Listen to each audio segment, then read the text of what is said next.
అధ్యక్ష, యూనివర్సిటీ అనేది అందరికీ ఒక సెంటిమెంట్ తో కూడింది. ఆంధ్ర యూనివర్సిటీ నుంచి అనేక పారిశ్రామికవేత్తలు, రాజకీయ నాయకులు, ప్రజాప్రతినిధులు కూడా వస్తాం జరిగింది అధ్యక్ష. ఒకసారి చూస్తే అధ్యక్ష, Bank of America vice chairman Andhra university alum, GMR గారు కూడా ఆంధ్ర యూనివర్సిటీ అలుమ్నై. ఇక్కడున్న చాలా మంది శాసనసభ్యులు కూడా ఆంధ్ర యూనివర్సిటీ అలుమ్నై అధ్యక్ష.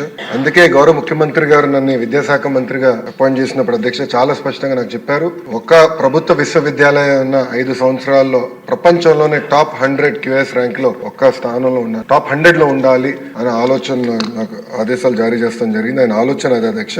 దాంట్లో భాగంగా అధ్యక్ష, నేను ఈరోజు గర్వంగా చెప్తున్నా, mathematics professor from IIT Kharagpur Rajasekhar గారిని ఏకంగా మన వైస్ ఛాన్సలర్ గా మనం నియమించుకున్నాం అధ్యక్ష. ఎందుకు చేశానంటే సంస్కరణలు తీసుకురావాలి, కరికులం ని బలోపేతం చేయాలి అనే లక్ష్యంతో మనం చేసాం. గౌరవ సభ్యులు చెప్పారు అధ్యక్ష, గతంలో జరిగిన అవకతవకల పైన మా దగ్గర ఉన్న కంప్లైంట్ అధ్యక్ష. మొదటిది misuse of RUSA grants of 20 crores అని, ఇంకో పక్కన ఇస్రో నుంచి వచ్చిన 25 లక్షల గ్రాంట్ కూడా ఇర్రెగ్యులారిటీస్ ఉన్నాయని, అవినీతి, abuse of power, misuse of students for political purposes అధ్యక్ష. ఇది గతంలో చూసాం. మాజీ ముఖ్యమంత్రి గారు ఎప్పుడన్నా విశాఖపట్నంకి వెళ్తే క్లాస్ లో ఉన్న పిల్లలు క్లాస్ ఆపేసి రోడ్ పైకి తీసుకొచ్చి ఏదో స్వాగతం పలకాలి, పూలేయాలని చెప్పే పరిస్థితి కూడా చూసాం అధ్యక్ష. అదే illegal appointment of register of Andhra university జరిగింది. Examination centres were chosen by collecting bribes from colleges for distance education. ఇంకో పక్కన illegal appointments. VC violated the constitution and campaign for the party in direct elections in favour of ruling party, continuing the retired professors as principals against the rules of the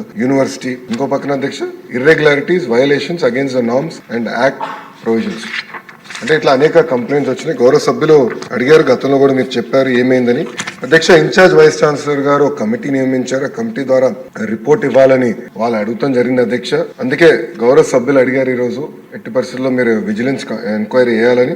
ఇది house request కనుక తప్పనిసరిగా 60 రోజులు అంటే time bound పెట్టమని అందరు కోరారు. 60 రోజులు vigilance enquiry పూర్తి చేసి తిరిగి ప్రభుత్వానికి పంపించాలని గౌరవ హౌస్ తరఫున ఆదేశాలు జారీ చేసి ఆ రిపోర్ట్ మళ్ళీ తిరిగి గౌరవ సభ్యులకు అందించే బాధ్యత ఒక మంత్రిగా నేను తీసుకుంటాను. రిపోర్ట్ వచ్చిన వెంటనే తప్పనిసరిగా కఠినంగా వ్యవహరిస్తాం, ఎవరిని ఉపేక్షించేది లేదని గౌరవ సభ్యులు తెలుపుకుంటూ, గణబాబు గారు కూడా చెప్పారు ఒక మంచి మాట, ఇంకొకసారి పొరపాటు చేయాలంటే భయపడాలి, అలాంటి యాక్షన్ తీసుకుంటేనే ప్రభుత్వ విశ్వవిద్యాలయాలు మనం కాపాడగలుగుతామని గౌరవ సభ్యులు కూడా మంచి సూచన చేశారు. ఆ తప్పనిసరిగా విజిలెన్స్ రిపోర్ట్ వచ్చిన తర్వాత గౌరవ ముఖ్యమంత్రి గారు టేబుల్ అని కూడా పెట్టి ఎలాంటి యాక్షన్ తీసుకున్నా ప్రభుత్వం కఠినమైన యాక్షన్ తీసుకుంటుందని గౌరవ సభ్యులకి సభసాక్షిగా హామీ ఇస్తుంది.